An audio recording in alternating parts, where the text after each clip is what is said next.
존재와 비존재에 대하여. 존재하는 모든 만물은 자신의 생명력에 의지해 소멸이 아닌 영원히 존재하는 길을 가고자 한다.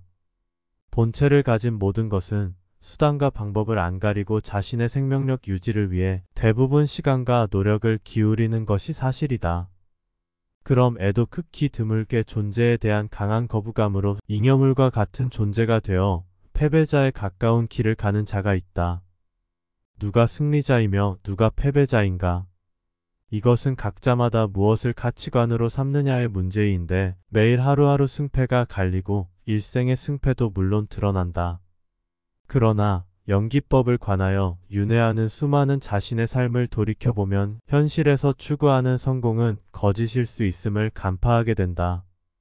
성실한 노력을 어디에다가 방점을 찍을 것인가인데 사랑과 행복 그리고 돈과 권력은 존재이자 불성에 가깝다. 그런 자연스러움을 거부하고 존재의 어두운 부분을 들여다볼 수 있음은 남과 다른 용기와 신념 없이는 불가능하다. 모두가 가기 싫어하고 꺼려하는 길을 왜 그는 홀로 가야만 하는가? 관세음보살의 눈이 되어 조겨놓은 계공도 일체고해가 아니어도 상관없다. 즉 관세음보살이 되어 오온을 비추어 보니 모든 것이 텅 빈 성품이며 괴로움으로 다가오지 않아도 된다. 가던 길을 잠시 멈추고 잠깐 선정에 들기만 하여도 고요함 속에서 드러나는 괴로움을 금세 알아차리게 된다. 이러한 괴로움은 자신의 내부에서 나오는 것이 아니라 외부에서 나오는 것이며 자신의 내부가 알아차리는 것이다. 즉 괴로움은 자신의 온에서 나오는 번뇌가 연기되어 괴로움으로 다가온다기보다는 외부에서 드러나는 현상이 자신의 온으로 받아들일 때 자신에게 괴로움이 되어버린다. 또한 이러한 괴로움은 소멸의 대상도 아니며 소멸시키려고 할 필요도 없다. 왜냐하면 그러한 괴로움은 본래 자신의 것이 아니기 때문이다. 자신이 인식을 통하여 괴로움을 알게 되는 것이다. 그러면 스스로가 외부에서 들어오는 괴로움을 받아들이지 않으면 더 이상 괴로움은 들어설 자리가 없게 되는데 이렇게 괴로움을 받아들이지 않게 되면 마음은 편하지만 그는 영원히 윤회를 벗어나지 못하게 된다.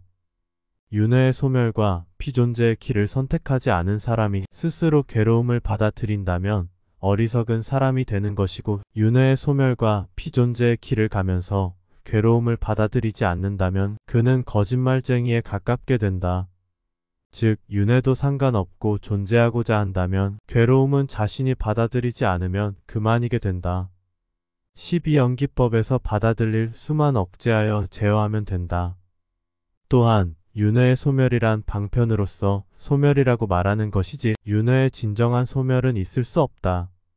설령 인간으로의 윤회를 끊고 천상에 태어난다고 하여도 천상의 윤회가 끝없이 다하고 나면 다시 인간으로의 윤회가 기다리고 있기 때문이다. 즉 윤회의 소멸은 또 다른 윤회의 시작인 것이다.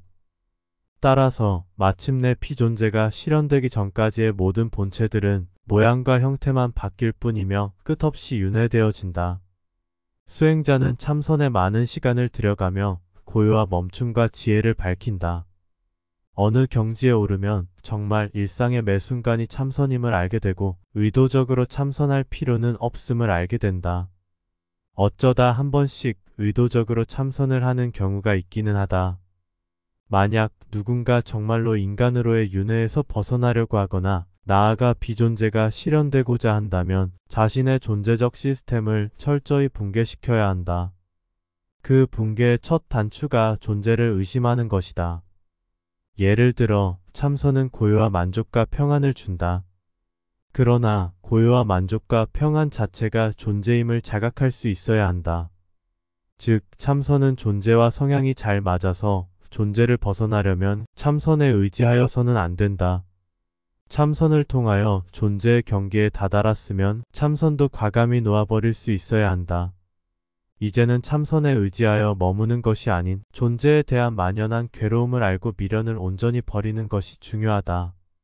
다만 참선을 그만두어 사용불능의 불용 상태는 참선의 마지막 끝에서 존재를 지키는 흰 용을 보았을 때가 아니면 아직은 더 참선이 이루어져야 한다. 선방의 승려들은 나보다 훨씬 더 많은 시간 동안 참선을 하였지만 참선의 경계까지 가보지 못하였다. 왜냐하면 그들은 의심을 내지 않는 참선을 하고 있기 때문이며 존재적 측면을 선호하는 참선을 통하여 만족하기 때문에 존재와 하나가 될지언정 존재에서 벗어나려고 존재의 경계에까지 가는 참선은 해본 적이 없기 때문이다.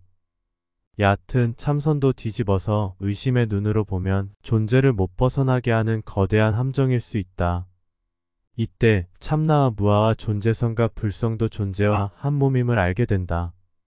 무아보다 더 거창한 담론이 어디 있겠는가? 그러나 무아는 윤회 법칙을 부정하게 되고 인가 법칙도 들어설 자리가 없다. 무아는 한낱 개인적으로 자신의 내면에서 일어나는 상황에 불과하지만 윤회법과 인가법은 자신의 상태에 따라 좌우되는 것이 아니라 존재 시스템의 거대한 법칙인 것이다. 비유하자면 개미가 한 마리 있는데 장마비를 피하여 개미가 동굴 속으로 몸을 피하는 것과 같은 이치이다. 이때 개미 동굴이 무아이고 장마비는 윤회법칙이며 큰 홍수가 일어나는 것은 인가법칙이다.